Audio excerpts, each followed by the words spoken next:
সুপ্রিয় শিক্ষার্থী, আসসালামু আলাইকুম। সবাইকে স্বাগত জানাচ্ছি আজকের ভিডিও ক্লাসে। ক্লাস উপস্থাপনা করছি বরাবরের মতো আমি মোহাম্মদ সেলিম উদ্দিন, প্রভাষক, উৎপাদন ব্যবস্থাপনা ও বিপণন, Kanis Fatema girls school and college. আজকে আমরা পড়ব কারবার প্রসার। কারবার প্রসার কাকে বলে এই সংজ্ঞাটা আমরা শুরুর দিকে পড়েছিলাম, যেহেতু আজকে আরো ডিটেইলে যাবো এই জন্য সংজ্ঞাটা আর একবার ঝালাই করে নেওয়া দরকার। তো আমরা দেখে নিই যে কারবার প্রসার কাকে বলে। কারবারের সাথে সম্পৃক্ত পাইকারি ও খুচরা ব্যবসায়ীদেরকে পণ্য বা সেবা কিনতে আগ্রহী করতে স্বল্পমেয়াদে যে সকল উদ্দীপনামূলক কার্যক্রম হাতে নেওয়া হয় তাকে কারবার প্রসার বলে। আমি আরেকবার বলছি, কারবারের সাথে সম্পৃক্ত পাইকারি ও খুচরা ব্যবসায়ীদেরকে পণ্য বা সেবা কিনতে আগ্রহী করতে স্বল্পমেয়াদে যে সকল উদ্দীপনামূলক কার্যক্রম হাতে নেওয়া হয় তাকে কারবার প্রসার বলে। এর আগে আমরা পড়েছিলাম ভোক্তা প্রসার, তোমাদের মনে আছে কিনা? তো ভোক্তা প্রসারে আমরা যা যা করেছি তার সবকিছুর কেন্দ্রবিন্দুতে ছিল ভোক্তা, আর কারবার প্রসারের ক্ষেত্রে আমাদের কেন্দ্রবিন্দুতে থাকবে হচ্ছে পাইকারি ব্যবসায়ী এবং খুচরা ব্যবসায়ী। বিষয়টা খুবই মানে যত্ন সহকারে মাথায় ঢুকিয়ে নাও যে কারবার প্রসার মানেই হচ্ছে পাইকারি ব্যবসায়ী এবং খুচরা ব্যবসায়ীকে টার্গেট করে এই স্বল্প মেয়াদী উদ্দীপনামূলক কার্যক্রম হাতে নেওয়া। আমার টার্গেটে এই কারবার প্রসারের ক্ষেত্রে আমার টার্গেটে জাস্ট দুইজন ব্যক্তি থাকবে, এক হচ্ছে পাইকারি ব্যবসায়ী আর এক হচ্ছে খুচরা ব্যবসায়ী। ঠিক আছে, সো আমরা একটু ডিটেইলে যাই। প্রথমে আমরা দেখব যে কারবার প্রসার হাতিয়ারগুলা কি কি। মানে এই যে বললাম যে আমাদের টার্গেটে দুইজন ব্যক্তি থাকবে কারবার প্রসারের ক্ষেত্রে, একজন হচ্ছে পাইকারি ব্যবসায়ী আর একজন হচ্ছে খুচরা ব্যবসায়ী। এই দুইজনকে টার্গেট করে স্বল্প মেয়াদে আমি কি কি কৌশল হাতে নিতে পারি। তো প্রথমে যদি আমি উদাহরণ দিই তাহলে আমরা এরকম ছবি দেখতে পাচ্ছি, দুই পাশে দুইটা ছবি। আমরা এই খুব কমন একটা ছবি আর কি, আমরা বিভিন্ন রেস্টুরেন্টে গেলে বা বড় মুদি দোকানে গেলে সামনে এই টাইপের ফ্রিজ আমরা দেখতে পাই। তো এই টাইপের ফ্রিজ গুলা কোম্পানি যেগুলা আছে সেই কোম্পানিগুলা ওই দোকানে ফ্রিতে দেয়, ম্যাক্সিমাম ক্ষেত্রে ফ্রিতে দেয়। তবে শর্ত আছে, শর্তটা হচ্ছে এই যে আপনি আমার ফ্রিজে আমার প্রোডাক্ট বাদ দিয়ে অন্য কোনো প্রোডাক্ট রাখতে পারবেন না। ঠিক আছে, কোম্পানিগুলা দোকানে এই শর্ত আরোপ করে ফ্রিজটা ফ্রিতে দিয়ে দেয়। তো এই ফ্রিতে দিল দোকান মানে যে দিল, যেই কোম্পানিটা দিল, তার লাভ কি হলো? তার লাভ হচ্ছে যে দোকানদারের একটা স্পেস সে একটা ফ্রিজ দেওয়ার বিনিময়ে সে কিন্তু নিয়ে নিল। ওই দোকানদার কিন্তু এখন এই ফ্রিজে শুধুমাত্র সেভেন আপ অথবা কোকা কোলা ছাড়া আর কিছু রাখতে পারবে না। তাহলে একটা কাস্টমার যে স্থান থেকে ক্রয় করছে সেই স্থানে সেভেন আপ একটা ডিসপ্লের ব্যবস্থা করে ফেললো ফ্রিতে। ফ্রিতে ঠিক না, ওই ফ্রিজটার বিনিময়ে আর কি। আর ওই পাইকারি বা খুচরা ব্যবসায়ী বা রেস্টুরেন্ট দোকানদারের লাভটা কি হলো? দোকানদারের লাভ হলো যে বিনা ইনভেস্টমেন্টে সে একটা ফ্রিজ ব্যবহারের সুযোগ পেল। দুই পক্ষই কিন্তু লাভবান হলো।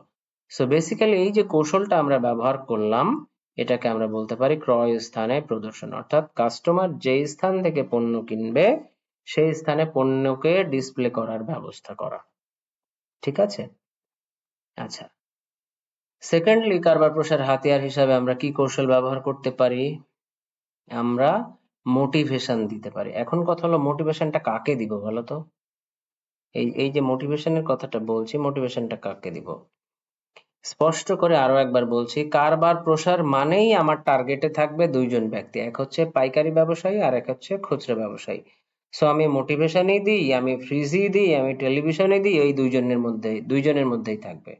ঠিক আছে, সো এখানে যে মোটিভেশনের কথা বলা হচ্ছে সেই মোটিভেশনটাও বেসিক্যালি ওই পাইকারি এবং খুচরা ব্যবসায়ীকেই দেওয়ার কথা বলা হচ্ছে। তো আমি যদি মনে করো যে আমি বেলের তেল বানাচ্ছি, বেলের তেল বিক্রি করব, মানিকগঞ্জের যত পাইকারি দোকানদার আছে বা খুচরা ব্যবসায়ী আছে যারা তেল বিক্রি করে সবাইকে আমি কি করলাম? মোটিভেশন দিয়ে দিলাম। কিভাবে দিব আরো ডিটেল আসছে।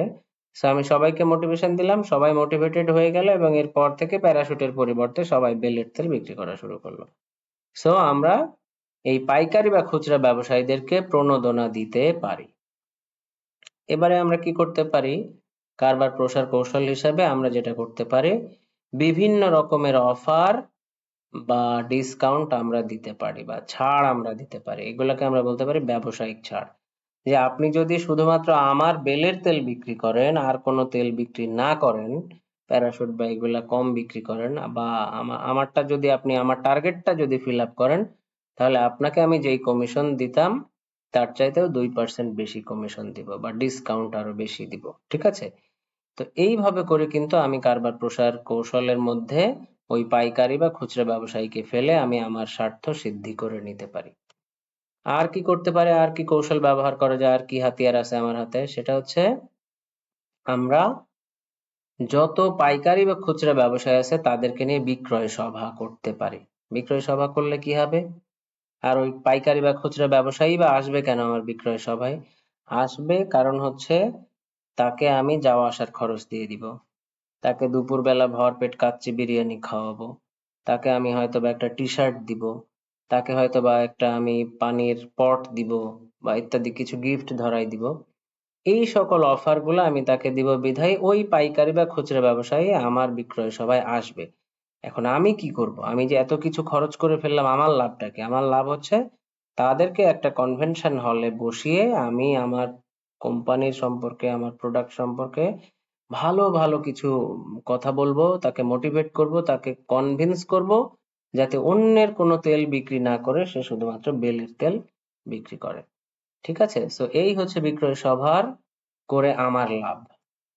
আর কি করতে পারি আমরা কারবার প্রসার হাতিয়ার হিসাবে? আমরা যেটা করতে পারি, এই ছবিটা যদি আমরা খেয়াল করি, দেখো বাম পাশেরটা হচ্ছে বিমানের টিকিট আর ডান পাশেরটা হচ্ছে খাবার। মানে এই দুইটা ছবির অর্থটা হচ্ছে এই যে টিএডিএ বলি আমরা এটাকে, তোমরা স্টুডেন্ট হয়তো বুঝবে না, যারা চাকরি করে বা ব্যবসা করে তারা বুঝে।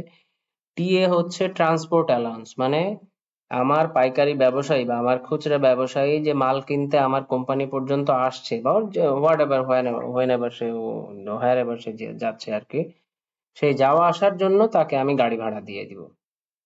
তারপরে গাড়ি ভাড়া দিলে কি হবে, সারাদিন নষ্ট হয়েছে না, তার দুপুরে খাওয়া লাগবে না, রাতে খাওয়া লাগবে, তো এই জন্য তাকে আমি খাবার খরচটাও দিয়ে দিব। অর্থাৎ যাতায়াত ভাতা বা খাওয়ার ভাতা যেটাই বলি না কেন তাদেরকে আমরা ভাতা দিব।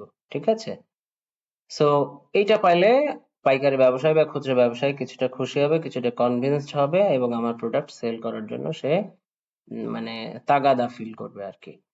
তো এখন আমরা এক নজরে দেখবো যে কারবার প্রসার হাতিয়ার হিসেবে আমরা কি কি কৌশল হাতে নিতে পারি। প্রথমে যেটা পড়লাম সেটা হচ্ছে ক্রয়স্থানে প্রদর্শন, তারপরে পড়লাম যে বিক্রয় সভা করতে পারি আমরা, বিক্রয় সভা করে কিছু গিফট দিলাম, তারপরে ব্যবসায়িক ছাড় দিলাম, ভাতা দিতে পারি, পুশ মানি, পুশ মানিটা আমি পড়ি না, মানে ছিল না, এখন আমি বলছি পুশ মানিটা হচ্ছে ওয়ান কাইন্ড অফ ঘুষ বলতে পারো। যে ভাই আপনি তো আমার প্রোডাক্ট প্রচুর সেল করেন, আপনি যদি সামনে বছরে, এই বছর তো 2 লাখ টাকার প্রোডাক্ট সেল করেছেন, সামনে বছর যদি আপনি আরো 2 লাখ টাকার প্রোডাক্ট বেশি সেল করতে পারেন, আপনাকে 10,000 টাকা আমি দিব, আপনি ভাবিরে নিয়ে যা কক্সবাজার থেকে ঘুরে আসবেন। এই যে ডক্টরদেরকে যে টাকাগুলা দেয়, এইগুলাই হচ্ছে সবই পুশ মানি। ঠিক আছে? এটা এটা আমরা আদর করে পুশ মানি বলছি, বাট এটা ওয়ান কাইন্ড অফ বলতে পারো যে ঘুষ। ঠিক আছে? সো এই কাজগুলা করে আমরা কিন্তু কারবার প্রসার করতে পারি। আশা করি কারবার প্রসার কাকে বলে এবং কারবার প্রসার কিভাবে করতে হয়, কোন কৌশলে করতে হয় তোমরা বুঝতে পেরেছো। এখন চলো আমরা নিজেদেরকে একটু যাচাই করি যে আমরা কতটুকু বুঝতে পেরেছি। আচ্ছা, যাচাই করা বলতে এখানে উদ্দীপক সেট করা হয়নি, এটা রিলেটেড উদ্দীপকগুলো তোমরা বাসা থেকে দেখে নিবে। পড়া যেটা সেটা হচ্ছে যা থিওরি পড়িয়েছি সেই থিওরি পড়া এবং এই থিওরির সাথে রিলেটেড জ্ঞান এবং অনুধাবনমূলক প্রশ্ন যেগুলো সালে এসেছে বিগত বছরগুলোতে সেগুলো পড়তে হবে। তো সবাইকে ধন্যবাদ, আজকের ক্লাস এই পর্যন্তই। সবাই ভালো থাকবে, সুস্থ থাকবে, পরীক্ষা খুবই নিকটে, সুতরাং শরীরের যত্ন নিতে হবে, খাওয়া, ঘুম, শরীরের যত্ন সবকিছু ঠিক মতো করতে হবে। সবাইকে ধন্যবাদ। আসসালামু আলাইকুম।